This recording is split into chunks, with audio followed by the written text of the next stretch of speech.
WCCS. Glad you could join us once again on WCCS 101.1 FM, AM 1160, and WCCSradio.com.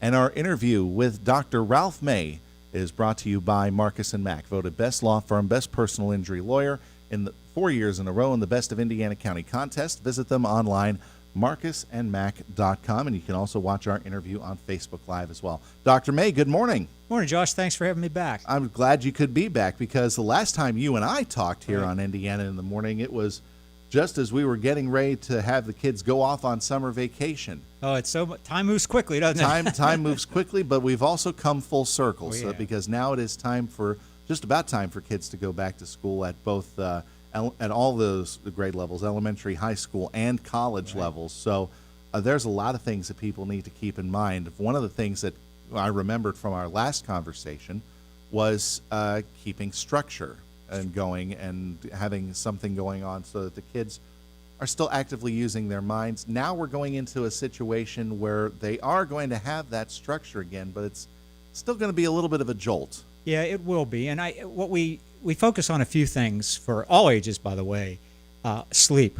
Mm-hmm. One of the things that happens during summer schedule, of course, is kids tend to sleep in a little later and stay up a little later. And so your timing, your schedule gets all thrown off for school. This is particularly important. The experts are recommending that about a week or two before school starts, you start resetting the sleep schedule so that 15-minute intervals every day or two, you start getting the kids up a little earlier so that their schedules are aligned with their getting up time when school starts, and going to bed just a little earlier so they've got enough time in to sleep. Also, one of the big things nowadays is when it's bedtime, 1 hour before bedtime, the media, the social media, all the devices are shut off. Yeah. So you have to let your brain cool down. We know that if you're still engaged with social media, you're still engaged, even watching television, your brain takes time to decompress so you don't start into really restful sleep right away.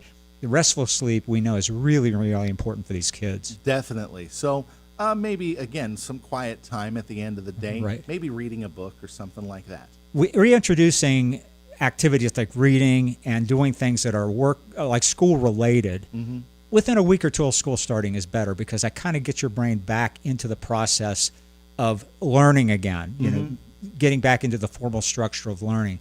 We know that getting the routines and the rituals, particularly for younger kids, getting the routines and rituals in place before school starts is really important. Like getting the lunch prepared the night before, working with the young kids, getting the lunch prepared the night before, laying out the school clothes the night before, getting a ritual structure that will get them used to the pattern before the pattern has to kick into high gear. Right. So, and also prep for the next day too, as you mentioned, the food prep. But I'm also thinking packing the backpack. Getting stuff ready so in the morning doesn't become a wild time where you have to hurry up and get everything crammed in. Looks good in a comedy movie, but not in real life. In real life, not a good thing. Not a good thing in real life. So you want to prepare as much as possible and make it kind of a fun thing, make it kind of an interesting thing. Like this is a cool thing to do to get ready. If you have questions about it, if you want to change something, now's the time to do it. So we're not running around in the morning trying to get everything fixed. Also, the end of day, particularly with the younger kids, we're knowing that decompression after you get home from school is really, really important. So you have the ability of the child to come home and not just get on social media right away, even jump into homework right away, but just have a time of kind of decompression and conversation. There's a 7-7-7 rule, which I think is very interesting. Okay. 7 minutes the parent or caretaker talks to the child in the morning, just about 7 minutes. Let's see how your day's going to go. Do you have any concerns? 7 minutes at the end of the day, like not just how your day went, but what was the nice thing about today, or what was the more challenging thing about today? If you just asked how was your day, I'll be like fine. So you got to ask, more questions. And so then at the end of the day, 7 minutes of like, let's talk about the day overall and what do you think about tomorrow?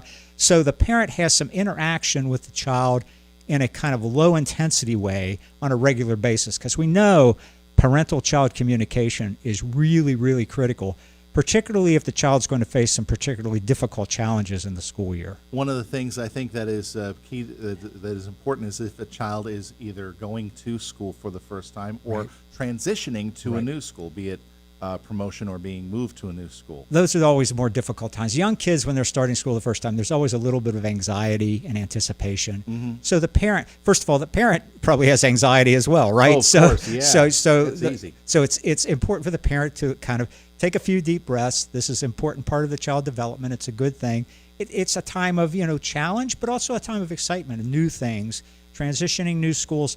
And interestingly, too, we've known this, and if you talk to teachers, they'll tell you, transition to middle school is often one of the most challenging transitions. When you move from elementary to middle, your peer group's changing, developmental issues are kicking in. This is a time where, kids really can get stressed. And so we have to pay particular attention to that transition. I actually do remember that. Now that you're saying all of that, I remember some of the things that were done to kind of ease that transition process at the educational level. Right. They had a day where kids who were sick, in my time it was sixth, transitioning to seventh grade Right. of the junior high, where the kids could go over, they could learn how to work their locker, Right. Kind of get an idea of what a homeroom and what a class schedule would look like, because it is such a different format from elementary levels. It is different. It produces anxiety and a lot of concerns. And so having those kind of mechanics in the school as well as at home to keep the structure kind of easing into the structure as much as possible, but creating the structure so that there's a plan. So we know that this is what's expected and this is what's going to happen. All right, so we have that idea now. So let's actually break it down by kind of grade groups. Okay. Let's take a look at things from the elementary school levels, I think, first, and then we'll go to high school and then college. Elementary kids need more probably than the secondary and college, of course. They need more reassurance, more structure, more parental involvement in planning the day, lunch preparation, work preparation, time to talk. So it's very important for the parent to be grounded and confident. The parent should also feel comfortable talking to the school a little bit about what's this going to be like, talking to the teacher, what's this going to be like this year, so they have a little bit of sense of what the child's going to expect at school. What is the introduction to school, what it's going to be like. So getting things kind of prepared that way is really good. And then getting the child structure. The sleep is really important, by the way. Now, elementary kids, interestingly, have less trouble getting up earlier. Some parents may argue this point. Oh, no, I remember getting up before my parents on a But few occasions. elementary kids tend to be able to get up, their brains are wired so they can get up a little earlier. Now, you talk about a teenager, when we get to that, that's a whole different deal. But when you're working with elementary kids, that early morning structure, a breakfast, a conversation, having things prepared the night before is even more important than later. So those things are really important. And then the parent's anxiety, particularly if you're sending a kid off to kindergarten or first grade, the first separation from the parent, that can be anxious for the parent as well. So the parent needs to take a few deep breaths. Remember, it's a good thing. Talk to other parents. Get some support. Yeah, get some peer support. Get support, and you'll feel a lot better about it. All right, so for middle school, again, it is that transition going from what we were so used to in elementary school Right. to now being in a different class structure, having more people to interact with, and also having more to do as well. Right. More activities after school that are the range is just Right. varies so much from having stuff at the elementary level. This is where this is a particularly challenging for parent time, because the child is more independent than they were in complete elementary school, but not fully able to make their own decisions. So Right. you're gauging the child's ability to kind of feel comfortable, what they need to do. Some structure is really still important. Maintaining the structure, making sure in the mornings they're getting up regularly, they're going to bed at night regularly, the media is being limited at night. That has to maintain. But then at that stage, you want to make sure the communication about what do you think is going to be the hardest thing this year? Or what do you think is going to be the best thing this year? You want to really engage the child in discussing their anxieties and concerns, because the peer group's going to change, more activities, like you said, Josh. So you've got to really get a sense of where they are and make sure they understand they can come to you and talk about it. That was actually a point that I was going to ask about making sure that the parents say, hey, you can come talk to me about this. Absolutely. And they're probably going to be like, they're going to roll their eyes. They're going to roll their eyes, but as long But it's as going you're to happen at some point. you're available and you're not pushing it and you're just checking in, they will. I think the transition from high school to college is actually kind of more stressful for the parent, because now they're seeing their child as a young adult, Right. going off and now living on their own. They're going, in some ways, they're going to be. They could be like in the next town, or it could be just going to college here in the neighborhood that they live in. It's a big change, It is. and for parents, you're seeing your son or daughter become an adult. They're going off to be autonomous. I mean, some kids go to different states. I mean, change the whole culture that we're living in. So it can be a major stress for not only the individual doing it, but for the family as well. And so that also is where, how much contact do you have? I think initially it's good to have check-ins and contacts on a regular basis with your college student. Just how's it going? What's it like in college? You want to maintain that communication throughout development, and throughout your entire life. You want to maintain good communication, but particularly during this transition period. And we know, by the way, that college kids at that age, there's some real challenges sometimes with anxiety and other kind of things that can emerge at that age level. So you want to pay particular attention that what's normal stress and normal transition versus is anxiety or depression becoming an issue that may need to be addressed more directly professionally. So that can be a stressful time also for certain people that are developing certain kinds of issues that may be mental health challenges. So we're thinking about stuff like ADD. ADD, autism. I mean, at any age range, if you have, if your son or daughter is struggling with ADHD or autistic spectrum disorder or some type of anxiety and depression that is a mental health issue, then you want to pay particular attention to the challenges they may face. So, talking with their treatment provider about, treatment pace, or do they need additional sessions, or making sure that we're talking about the things that are particularly stressful for them that may trigger more symptoms. If they're on medication, make sure you've talked to their prescriber about, are they getting their medication right? With ADHD kids in the past, sometimes they would give them what we would call a drug holiday from their ADHD medicine through the summer because you don't need to focus as much. Right, yeah. So you let them, but you can't just hurry up and start the medicine on the first day of school. You've got to gradually work your way back into it. Now, at the college level, I would think it would behoove the parents and the student maybe to inform college health officials of some of these issues as well. Make sure the health center, the counseling center. On IUP has a good counseling center.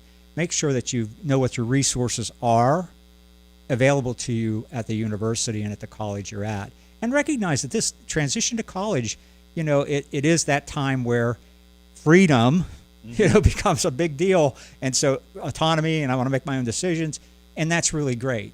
But you're also still needing support to be able to do that. Right. We are out of time, Dr. May. We could go on this for another half hour. Well, I can talk forever, Josh. You know me.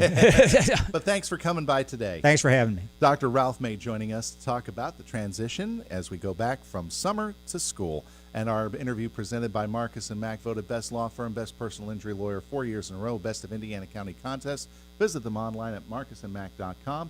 9:25, time for the Sports Minute, brought to you by S&T Bank.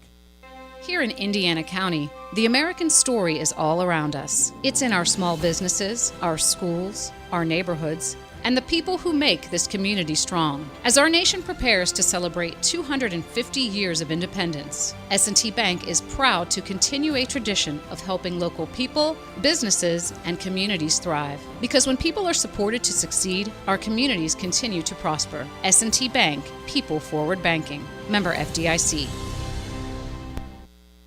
This is a Westwood One Sports Minute. A wild cross-continental pitch has shocked the basketball world. Panathinaikos made a serious run at signing NBA MVP Nikola Jokic. Their team owner confirmed they tabled a formal offer to both Jokic and the Nuggets to buy him out of his contract. Unsurprisingly, Denver rejected it in seconds, but with Panathinaikos vowing to try again, Europe could win. I'm Drake Toll.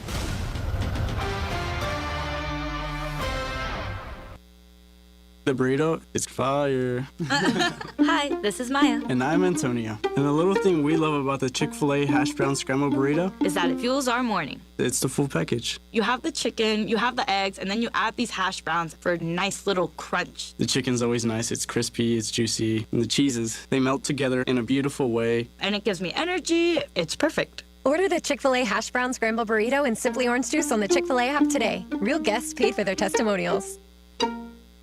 For nearly 2,000 severely injured veterans, everyday life has become filled with barriers.